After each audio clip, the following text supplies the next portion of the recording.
Welcome to This Explainer.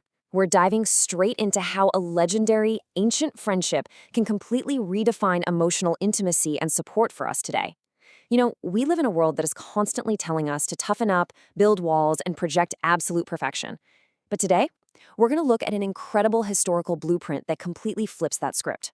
As you'll see, true emotional safety isn't found in hiding behind impenetrable walls. It's actually found in the profound relief of shedding that exhausting weight.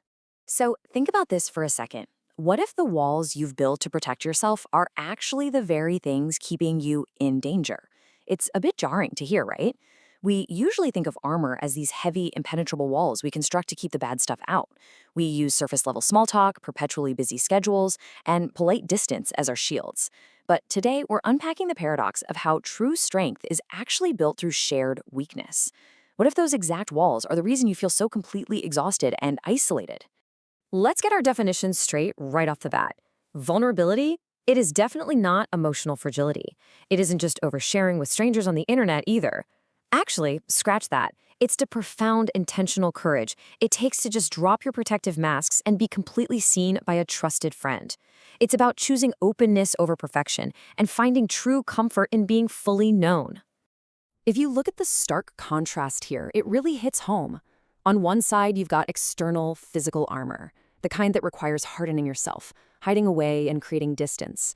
But on the flip side, we have the true armor of vulnerability. And this kind of armor, it softens us rather than hardening us. It taps into our internal strength, deep honesty and connection. Real love doesn't harden a person or demand heavy defenses. It actually becomes the armor by giving us this massive, authentic emotional relief. Okay, moving right along to Section 1.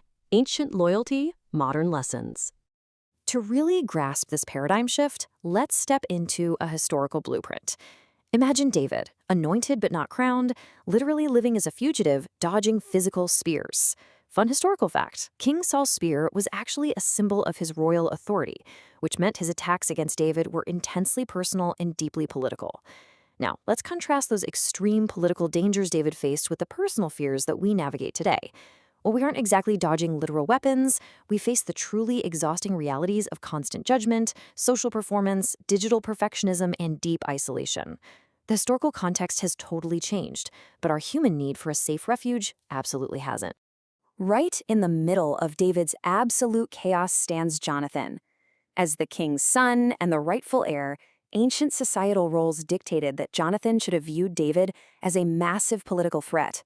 Instead, despite the crushing weight of his father's expectations and the intense tension between his royal duty and his love for a friend, Jonathan boldly stepped right over those ancient social hierarchies. He simply chose to see David as a brother. Which brings us to this absolutely beautiful piece of text. The soul of Jonathan was knit to the soul of David. This profound quote captures a loyalty that had nothing to do with politics or strategy.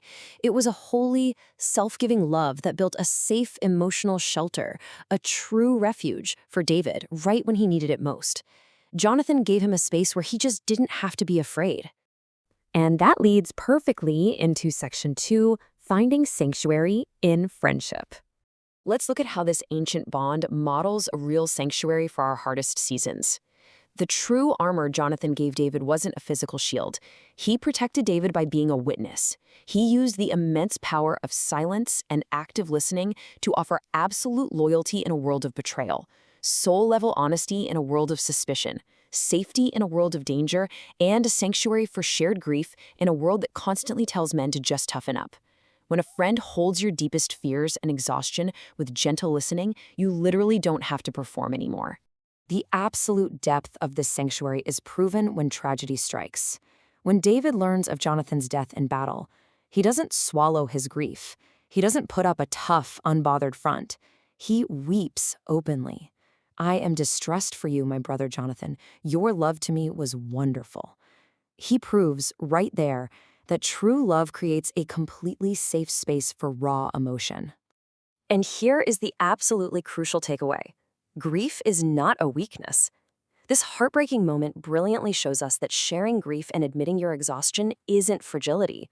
It's the ultimate proof of a strong, deeply connected relationship. Vulnerability functions as your emotional armor instead of a weakness. It is the absolute path to true strength. Let's dive into Section 3, Shedding Modern Social Pretenses. How do we translate this ancient wisdom directly into our daily lives and shed our modern masks? Well, look at the difference here. On one side, performative relationships keep us totally trapped in surface-level small talk. Our digital connections often create this false armor, forcing us into pretending, which leads to total exhaustion. But on the other side, healthy support systems, like the one modeled by David and Jonathan, move us from exhausting performance to authentic presence. They allow for deep, soul-level honesty where we can finally just rest and breathe. Love protects without controlling. Jonathan didn't try to fix David's life. He just stood beside him in it. If you want to bridge this gap with your own friends, try asking gentle, probing questions. Ask something like, what is the hardest part of your week that no one knows about? Or, how can I support you right now without trying to fix it?